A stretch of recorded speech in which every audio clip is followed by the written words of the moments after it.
Hola chicos, ¿cómo están? En esta clase, en esta segunda parte de términos importantes de introducción al diseño y desarrollo web, vamos a ver algunos términos que nos van a funcionar bastante bien para entender mucho mejor cómo funciona el desarrollo de sitios web, para conocer un poco mejor ese proceso que hay detrás del desarrollo de un sitio o una página web. El primer término que tenemos es el de Internet. A pesar de que nosotros usamos Internet desde hace muchísimo tiempo, realmente no todo el mundo sabe cómo funciona. Internet se puede definir como una red de ordenadores que están conectados entre sí, entre ellos nuestra computadora.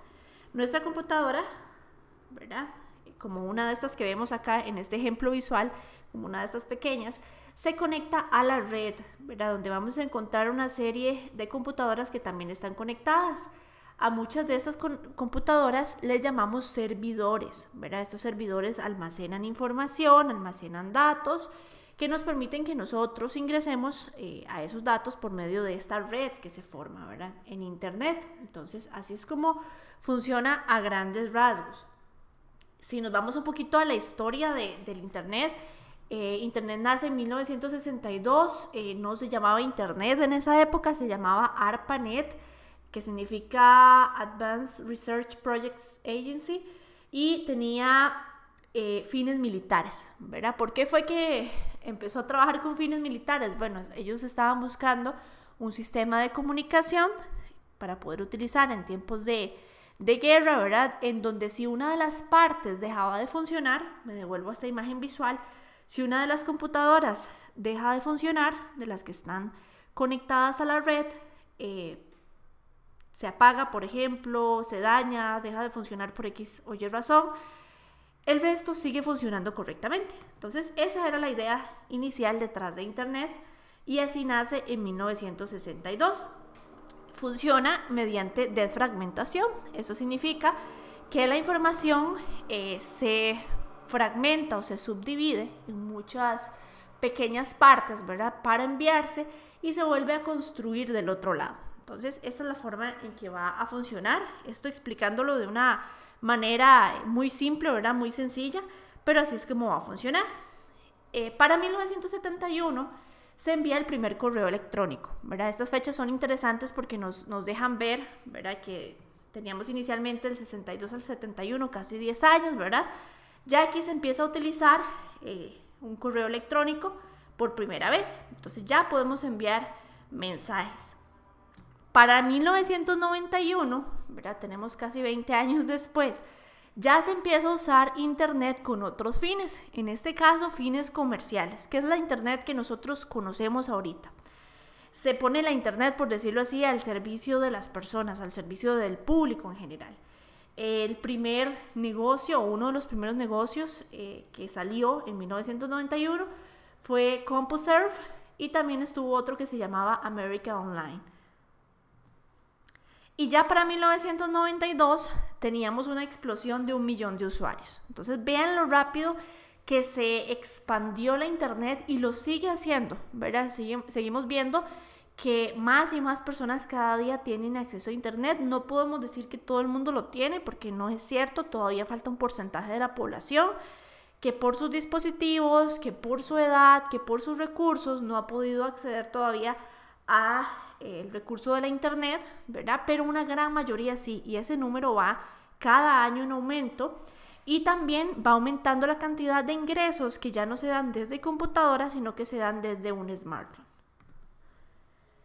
Internet dentro de sí va a tener varias herramientas. Vamos a tener la web, vamos a encontrar el protocolo www, que nosotros lo ponemos al inicio de nuestras direcciones, ¿verdad? Delante de las URLs. Entonces ese www significa World Wide Web, es lo que vamos a tener por ahí. Tenemos el correo electrónico, las redes sociales, etcétera, ¿verdad? La World Wide Web básicamente es una red de páginas conectadas entre sí. Anteriormente hablábamos que Internet acá era una red de computadoras, ¿verdad? Pero la web es un término distinto y ya la web no son esas computadoras conectadas, sino que son las páginas conectadas, ¿verdad? la web o la red la vamos formando a la hora de hacer esas conexiones y esos links, que por dicha nosotros podemos encontrar por medio de la ayuda de los buscadores, ¿verdad? Sin los buscadores como Yahoo, Bing, Google, etcétera, sería muy difícil que nosotros pudiéramos navegar en la web. Teníamos que tener como un directorio nosotros mismos de direcciones web y sería bastante complicado. Encontramos términos como la netiqueta, ¿verdad? La netiqueta es la norma de uso de internet o la norma de buenos hábitos, ¿verdad? O de etiqueta en internet. ¿A qué se refiere esto? Bueno, empezamos a ver que como creamos comunidades dentro de internet, vamos a empezar a ver también comportamientos que no son beneficiosos. Por ejemplo, los llamados trolls, ¿verdad? Que empiezan a hacer bromas en internet. Empezamos a ver gente que pelea o tiene mala educación en internet. Se interpreta como que escribir con mayúsculas es estar escribiendo gritando, ¿verdad? O quiero decir que estoy gritando, entre otras cosas. Entonces se busca la netiqueta, que es el uso correcto de la internet para una mejor colaboración, ¿verdad? Entre usuarios y un ambiente pues mucho más ameno y mucho más limpio, ¿verdad? Tenemos el término de spam también, que lo vamos a encontrar por ahí. A esto le llamamos spam como ese conjunto de información, ¿verdad?, que no es relevante para nosotros como usuarios. El spam es producto de una mala configuración de un público meta, ¿verdad? A veces a nosotros nos llega spam especialmente al correo electrónico, y es porque nos llegan marcas que tal vez a nosotros no nos interesan o que compraron una base de datos, entre otras cosas, ¿verdad? Entonces todo ese contenido que no es deseado, esa saturación de información no deseada, se le llama spam. ¿Qué es lo que nosotros buscamos en el área de marketing y comunicación? Bueno, uno de nuestros primeros fines en internet es lograr que nosotros no seamos catalogados como spam, sino que seamos catalogados, sea con nuestro sitio web, con nuestros anuncios o con nuestro email marketing, como contenido de valor, ¿verdad? No como contenido basura.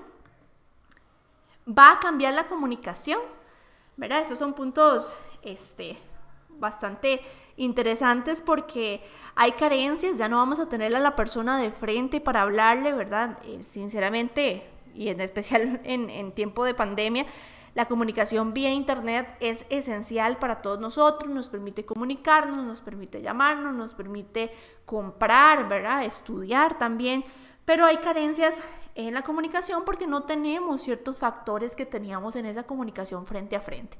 Por ejemplo, no tenemos la mirada de la persona, muchas veces no tenemos la proxémica, que es la distancia entre personas, que eso también comunica, la forma en que las personas gesticulan. Si estamos hablando de comunicación escrita, no vamos a tener precisamente una entonación de la persona, entonces cuesta un poco más interpretar y cambia un poquito de esa comunicación, ¿verdad? Y hemos tenido que adaptarnos a esos cambios. Entonces, con ayuda de la netiqueta también para evitar muchos malentendidos.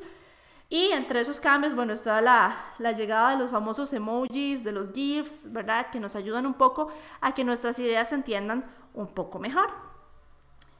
Con todo esto que hemos estado hablando, que nos da un recorrido por cómo nace la web, ¿verdad? Y cómo es que ha ido evolucionando poco a poco, llegan los estándares. Los estándares realmente llegaron a salvar la web porque antes cada persona escribía la web o cada desarrollador escribía la web como se le antojaba, digamos, como en su momento le indicaba su instinto y ya. Entonces nacen los estándares y nace lo que nosotros conocemos como la W3C, ¿verdad? De hecho salen varias organizaciones que están tratando de estandarizar y de avanzar, unificar, ¿verdad?, para que todo tenga un mejor orden. Entonces ahí sale la W3C, tratando de evitar el caos, tratando de que todo tenga una unidad y teniendo un mejor manejo de la información y un mayor orden. Les pongo un ejemplo, chicos. A veces nos pasa, y pasa mucho con las plataformas, por ejemplo, Moodle o plataformas como Blackboard, ¿verdad? O plataformas de pago incluso, que son un poquito más complejas. Pasa a veces que yo la pruebo en Firefox y me funciona bien, pero la pruebo en, por ejemplo, Safari y hay una funcionalidad que no hay manera de que me sirva, ¿verdad? Eso es un problema de estandarización, ¿verdad? Esos problemas los hemos venido teniendo hace mucho tiempo, ¿verdad? Los navegadores tienen su forma de leer internet la web cada vez es más parecida. Si ustedes ven lo que es Chrome, Firefox, están muy alineados, ¿verdad? Safari ahí va más o menos en exploradores, ¿verdad?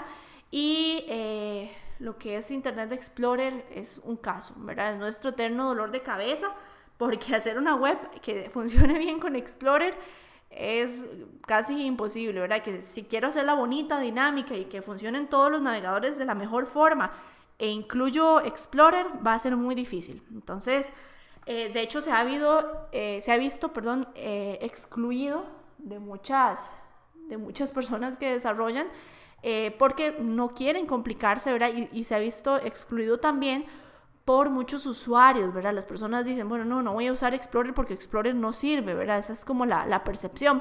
No es que no sirve, es que tal vez sus estándares no funcionan tan bien, ¿verdad? Con los estándares W3C y con los estándares que hay en general a la hora de desarrollar web. Entonces no está como tan actualizado y de hecho ya lo que es Explorer como tal está obsoleto, ¿verdad? Lo que tenemos ahora es Edge. Y Edge tampoco tiene como la mayor funcionalidad del mundo. Entonces, eso es parte de lo que provoca el tener estándares o el no tener o no seguir estándares. Tenemos este concepto que ya se los había comentado, el de World Wide Web, ¿verdad?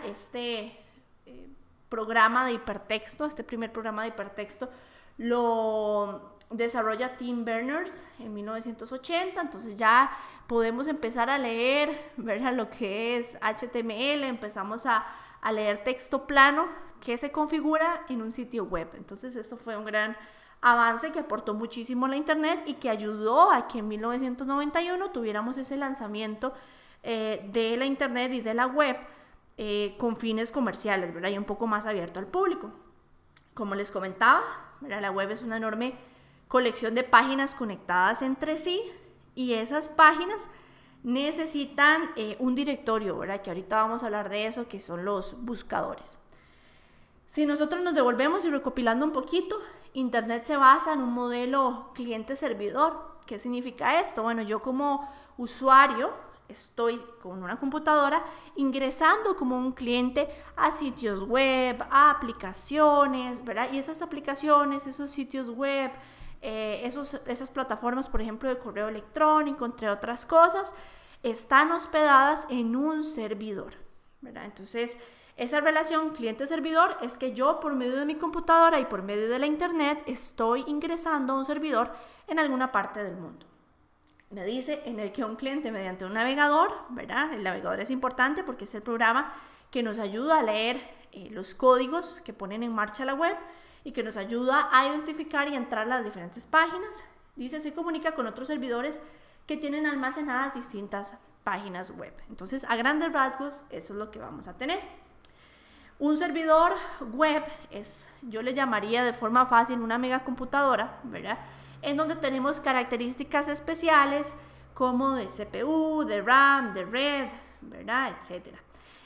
Tenemos software también especiales para que estén configuradas esas computadoras como servidores.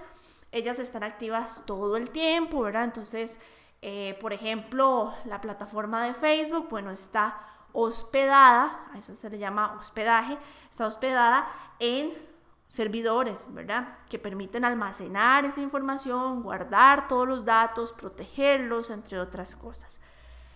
Nosotros incluso podemos configurar nuestra computadora como un servidor local para hacer ciertas pruebas, pero nuestra computadora es como una computadora muy pequeña, digamos, en comparación a lo que es un servidor web.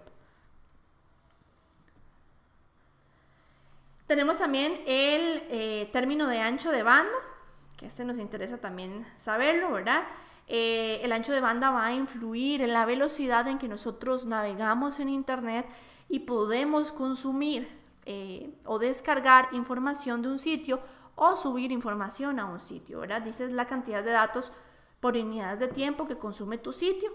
Generalmente se expresa en kilobits por segundo. Entonces, Ese es un término en realidad bastante sencillo, pero hay que entenderlo, ¿verdad? El servidor tiene una velocidad de descarga y de subida, los servidores en donde están almacenadas las páginas o los sitios web, y nuestra computadora por medio de internet pues también va a tener una velocidad a la que va a poder acceder a toda esta información.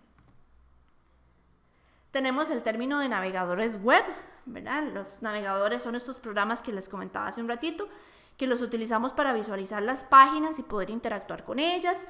Esos son algunos de los más comunes, ¿verdad? Explorer o Edge, Firefox, Chrome, Safari y Opera. Entonces nosotros como desarrolladores usualmente preferimos Mozilla o Chrome, que son los más estables en estándares, podríamos decir, y los que están como actualizándose un poquito más rápido, por lo tanto nos dan mejores resultados. También el hecho de saber el porcentaje de uso de cada uno, ¿verdad? Porque muchas personas utilizan Chrome, por ejemplo, muchas personas utilizan Mozilla, no tantas, al menos a nivel Costa Rica, utilizan Opera, ¿verdad? Y mucho menos Explorer. Entonces, por ahí es importante también tener un conocimiento de, bueno, cuál es el navegador que se utiliza en la región en la que yo voy a estar desarrollando y para la cual va dirigida mi aplicación o mi web, ¿verdad? Para poder tomar la mejor decisión de desarrollo. Ok, ya acá empezamos con términos relacionados con los lenguajes que nosotros vimos, los lenguajes de desarrollo, que vimos cuando vimos los términos de backend y frontend, ¿verdad? Les recapitulo, ¿verdad? Habíamos hablado que frontend es la parte que funciona del lado del usuario y backend es la parte que funciona del lado del servidor. Como lenguajes front-end teníamos JavaScript, teníamos HTML y teníamos CSS, por poner algunos ejemplos, ¿verdad? Nosotros vamos a trabajar para fines del curso con HTML y CSS principalmente, y HTML es el lenguaje estructural, ¿verdad? Es el lenguaje que nos permite crear la estructura o el esqueleto de una página web o de un sitio web. Por otra parte tenemos el CSS, ¿verdad? Que CSS significa hojas de estilo en cascada. Y estas hojas de estilo se conectan con HTML, ¿verdad? Ambos HTML y CSS van a ser documentos de texto plano. Luego lo vamos a ver cuando ya trabajemos con código propiamente.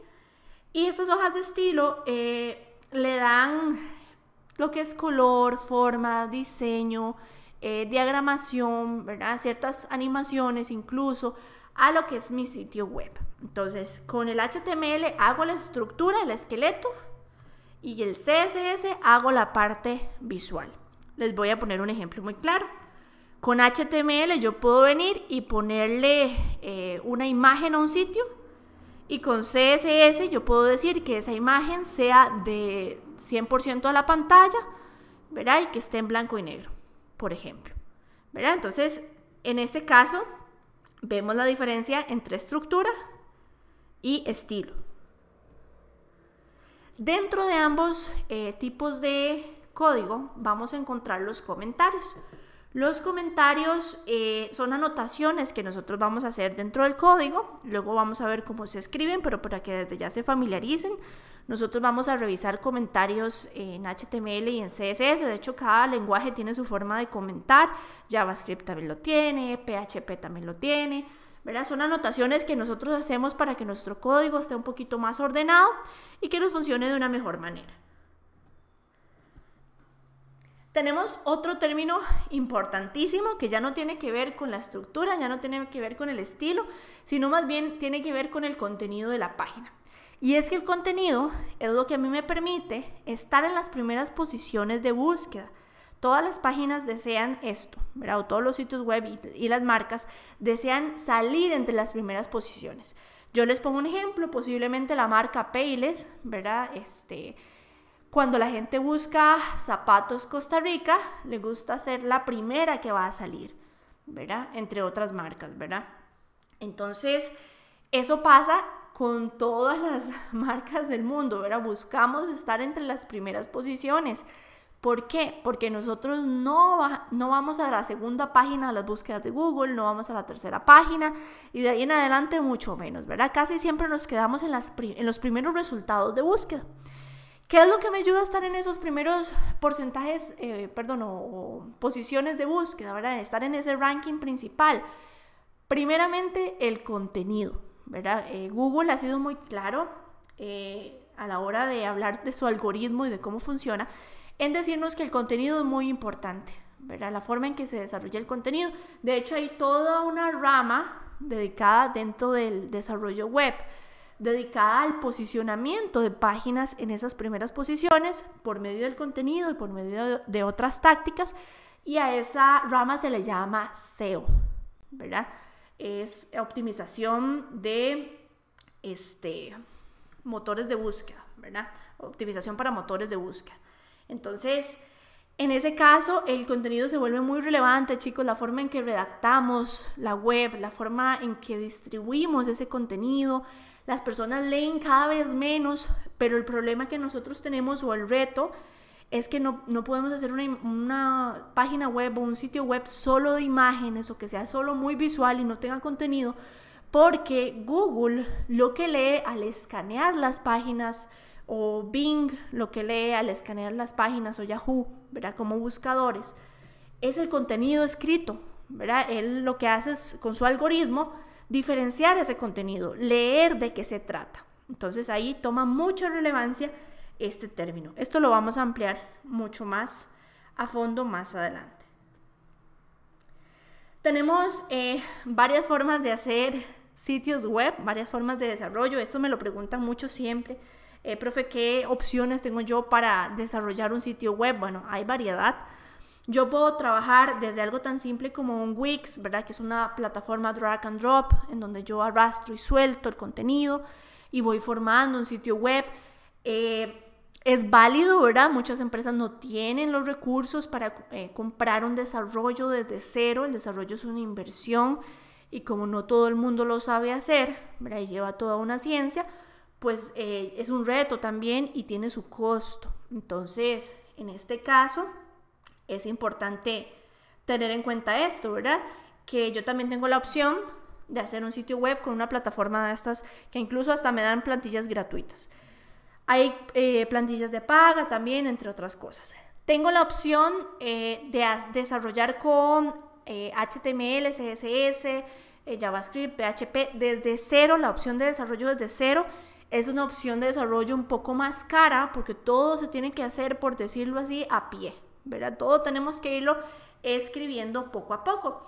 Es tal vez la versión o la opción más versátil que vamos a tener, porque si nosotros tenemos un control muy bueno del código, podemos controlar al 100% cómo queremos que se vea nuestro sitio web y cómo queremos que funcione, ¿verdad? Pero es un poco más lento. El proceso de codificación va a ser un poquito más lento. Tenemos otras opciones como trabajar con CMS, ¿verdad? Content Management Systems, como lo que es Drupal o WordPress, ¿verdad? El más famoso de todos es WordPress, que es como la plataforma que más se utiliza. Si no me equivoco, el número hace un cuatri estaba en 33% de los sitios web a nivel mundial estaban hechos con WordPress. Entonces, imagínense lo extendido que está. ¿Es una plataforma fácil de usar? Pues sí, hay que aprender ciertas cosas técnicas, pero en realidad es bastante fácil y sencilla de utilizar. Pero es tiesa, ¿verdad? A nivel de diseño, tenés que comprar una plantilla bastante buena para que sea flexible. No es imposible configurarla de esta forma, ¿no? Pero a veces hay que hacer una inversión a la hora de comprar plantillas, ciertos plugins que me van a ayudar a que funcione mejor. Entonces tenemos varias opciones para desarrollar, ¿verdad? Acá hay unos ejemplos de Content Management System, de CMS, ¿verdad? Teníamos WordPress, Drupal y, por ejemplo, Joomla también, ¿verdad? Que son... Drupal y Joomla han perdido ahí un poquito frente a WordPress, porque WordPress es un poco más fácil de usar y por lo tanto se ha extendido un poco más. Tenemos otro concepto que es el de editor de textos. Nosotros utilizamos un editor de textos para configurar los sitios web o las páginas web. Estos editores de texto los vamos a tener, en este caso, por medio de los programas que yo les comentaba anteriormente, ¿verdad? Por medio de Brackets, por medio de Dreamweaver, por medio de Sublime Text, entre otros, ¿verdad? Que son gestores de texto plano donde yo puedo escribir y puedo configurar un archivo HTML, un archivo CSS, un archivo PHP, un archivo JavaScript, entre otros, ¿verdad? Que son estos que vemos acá de ejemplo. Entonces, chicos, estos términos me interesaba mucho verlos con ustedes, me interesa mucho profundizar en ellos, ¿verdad? A lo largo del curso, muchos de ellos los vamos a ir viendo con mucho más profundidad, ¿verdad? Algunos otros son un poquito más básicos, entonces espero que esta presentación les haya ayudado a entender un poquito mejor cómo funciona la web, a entender un poquito de dónde viene, ¿verdad? Toda esta revolución de internet que ha sucedido y que podamos sacarle el mayor de los provechos.